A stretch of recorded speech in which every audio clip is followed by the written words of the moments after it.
Arjen Stojanović Živković është një mjeke kroate që jeton në Beograd me bashkëshortin e saj serb dhe një vajzë 3 vjeçare, të cilës ju dha njoftime javën e kaluar që brenda 7 ditësh të largohej nga vendi, duke i thënë se e përbënte kërcënim për sigurinë. Ajo tha se një oficer policie e kontaktoi dhe i tha se kishte një problem me vendbanimin e saj. Arjen Živković është një nga rreth 20 shtetasit kroat që janë urdhëruar të largohen nga Serbia në 3 muajt e fundit sipas të dhënave të ambasadës kroate.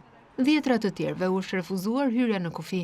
Ajo tha se vetmja gjë që mund të mendojë se mund të kenë konsideruar si kërcënim për sigurinë pas 12 vitesh jetesë në Serbi, ishte mbështetja e saj për protestat e udhëhequra nga studentët, të cilët përfshinin pjesëmarrje në disa mitingje.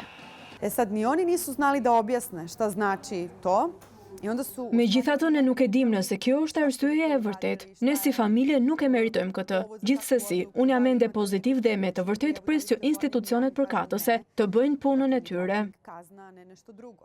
Živković ka bërë një ankesë dhe shpreson se do të lejohet të qëndrojë me familjen e saj.